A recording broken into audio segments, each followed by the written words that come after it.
La nuit était enveloppée dans un manteau d'étoiles, tandis que le village de Provence dormait paisiblement.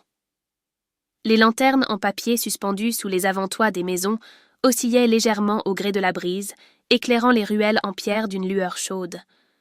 C'était un endroit où le temps semblait s'être arrêté, où les bruits modernes des grandes villes ne pouvaient pénétrer et où les traditions étaient regardées comme des trésors précieux.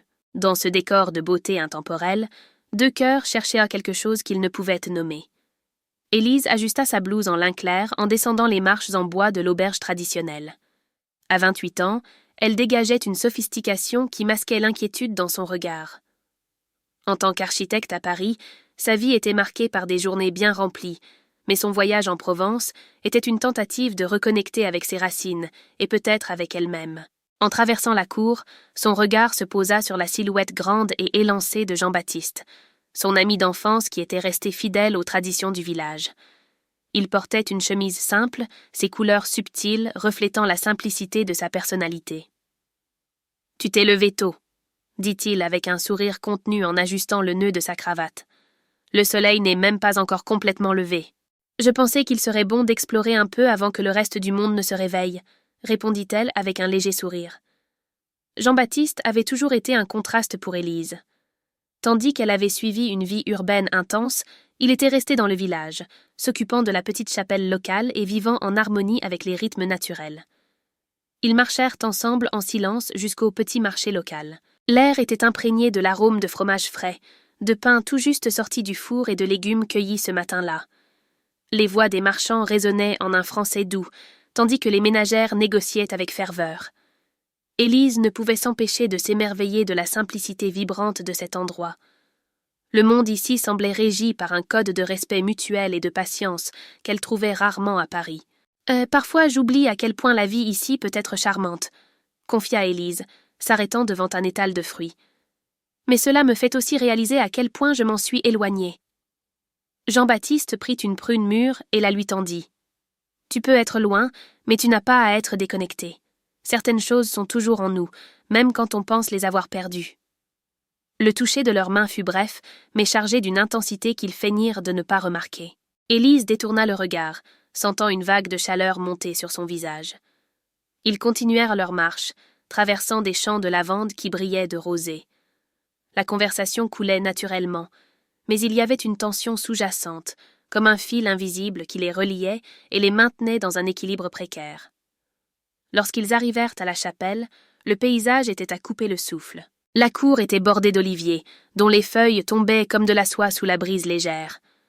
Le son lointain d'une cloche cérémonielle se mêlait au chant des oiseaux, créant une atmosphère de sérénité presque sacrée. Élise observa Jean-Baptiste, tandis qu'il allumait un encens devant une grande statue de Notre-Dame.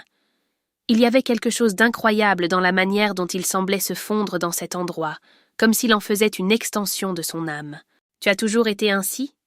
demanda-t-elle soudainement, brisant le silence. « Aussi, en paix ?»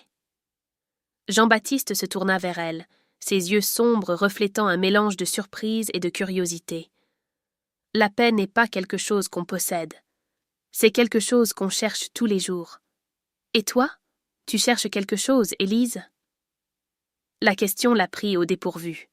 Elle ouvrit la bouche pour répondre, mais les mots semblaient ne pas venir. Au lieu de cela, elle balbutia quelque chose d'inintelligible, sentant le poids de son regard. Plus tard dans la soirée, sous la lumière de la lune, ils se retrouvèrent à nouveau dans la cour de l'auberge. L'air était imprégné du son des insectes nocturnes et du parfum des fleurs de jasmin qui entouraient Méclantré. Élise portait une robe légère, sa silhouette éclairée par la lumière douce venant de l'intérieur de la maison. Jean-Baptiste était assis sur un banc en bois, apparemment perdu dans ses pensées. « Je n'ai pas réussi à dormir », confia-t-elle, s'approchant à pas hésitants. « Peut-être que c'est le silence. Je suis tellement habituée au bruit de Paris. » Il sourit, lui faisant signe de s'asseoir à ses côtés. Le silence peut être assourdissant pour ceux qui ne sont pas habitués, mais c'est dans ce silence que l'on trouve les réponses que l'on craint le plus. Pendant un moment, aucun d'eux ne parla. L'éclat de la lune se reflétait dans les yeux de Jean-Baptiste, et Élise se rendit compte avec un serrement de cœur qu'il y avait quelque chose d'irrésistiblement captivant en lui. Ce n'était pas seulement son apparence, mais la façon dont il semblait comprendre le monde d'une manière qu'elle ne pourrait jamais. « Jean-Baptiste, dit-elle enfin, sa voix tremblante, j'ai beaucoup réfléchi à ce que tu as demandé aujourd'hui.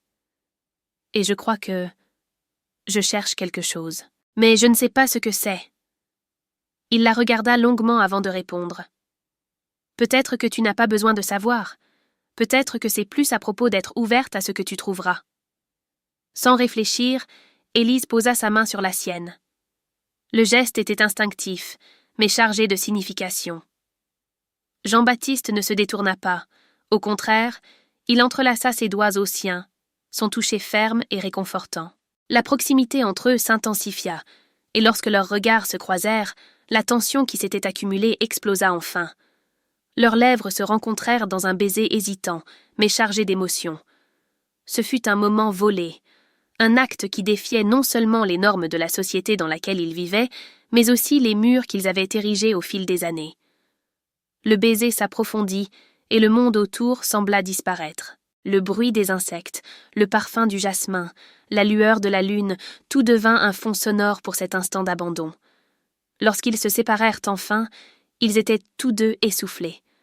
Jean-Baptiste se leva brusquement, passant la main dans ses cheveux dans un geste de frustration. « Élise, on ne peut pas, » dit-il, sa voix remplie de conflit. « Tu as ta vie à Paris. J'ai ma vie ici. Ça ne peut pas marcher. » Elle le regarda, son expression mêlant douleur et détermination. « Ah, et si je ne voulais pas retourner à Paris? Et si ma vie était en train de changer en ce moment même ?» Jean-Baptiste ne répondit pas immédiatement. Il la regarda simplement, comme s'il essayait de déchiffrer la profondeur de ses mots. Finalement, il murmura quelque chose qu'Élise ne comprit pas et disparut dans la nuit. Les jours qui suivirent, Élise tenta de continuer son séjour dans le village comme si rien ne s'était passé. Mais le baiser, les mots, le regard de Jean-Baptiste, tout cela était gravé dans son esprit. Et puis, par une matinée ensoleillée, alors qu'elle s'apprêtait à partir, il apparut à la porte de l'auberge. « Élise, commença-t-il, mais ses mots restèrent coincés dans sa gorge. À la place, il s'approcha et prit ses mains. « Peut-être que nous ne pouvons pas ignorer ce qui s'est passé. Mais si nous devons essayer, ça doit être avec tout ce que nous avons. Tu es prête pour ça ?»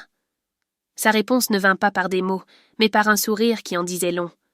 L'avenir était incertain, mais pour la première fois, Élise sentit qu'elle était exactement où elle devait être, aux côtés de Jean-Baptiste, prête à affronter tout ce que le destin mettrait sur son chemin.